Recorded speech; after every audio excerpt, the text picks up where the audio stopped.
It's nighttime. You are a stuffed animal. Your little girl is sleeping pleasantly in bed. And then out of nowhere, the crawlies come. The nightmares, the baddies, trying to hurt your little girl while she sleeps. They take the blanket. You have to go and get the blanket. You and all of your friends have to go down a mission of right and wrong to make sure that your little girl is safe. That is the premise of Stuffed Fables, a storybook game. As far as I know, the first of its kind, right? Yes, I don't know of any others. So by storybook game, what we mean is there you have a book, a very large book. Each page, when you flip it over, on the left side, so the back of page 1, let's say, is a map with a grid. That's your game board. On the far side, other side, is all of the rules for that particular mission. Exact text to read so you can understand what's going on, what the main objective is, what stuff happens, where all the bad guys are, who the bad guys are. You have a bag of dice that are all different colors. Each color does something different. White dice will get you more stuffing. Stuffing is life. Don't forget that. Black is bad things. The more black, the amount of black dice that your party gets as a whole, equal to or greater than your party, the bad guys get to start doing things. So you don't want the black dice. Red dice are melee attacks. Green dice are ranged attacks. Blue dice can do some kind of special abilities. Yellow dice are for searching, if you can search the room that you're in. And purple dice can be used as any of those colored dice. You each have a character that is a different stuffed animal. Each of those characters has a starting weapon of things that they can do. Some are better at melee, some are better at ranged. Each of them have some special ability that they can do at all times. As well as you're making these decisions along the way, which we're going to touch on in a second, you get hearts. You can spend those hearts to do any of the 3 special abilities that your character can do.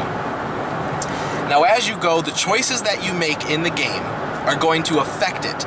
So, prime example, we did the demo, and I came across a bunch of lost, broken toys, and they needed help. So I gave them a button. Buttons are currency in this game. Go figure. And adorable. I gave them a button. In return, they were so thankful for the button that they gave me a heart. Now, if I gave them stuffing, they just said thanks and did nothing.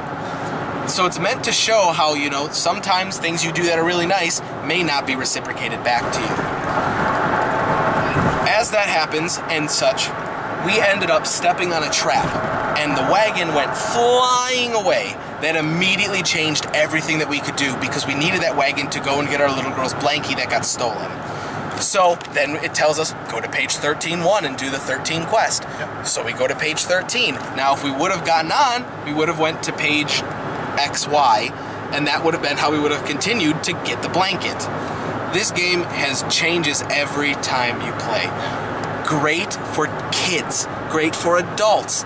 I would play this with my children if I had any in a heartbeat.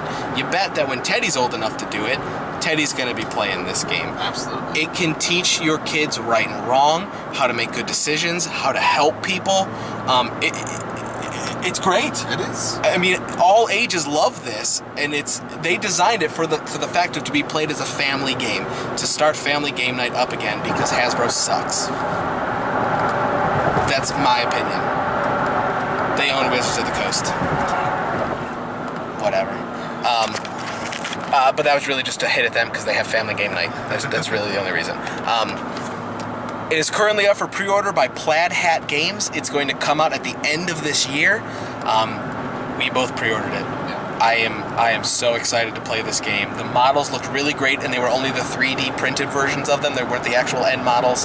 There were going to be more cards. There were more characters. There were more items. There was so much stuff going on in this game. If you're looking for a choose-your-own-adventure or like a one-night campaign game, I guess is a good way to put it, you can look up Stuffed Fables coming from Plaid Hat Games.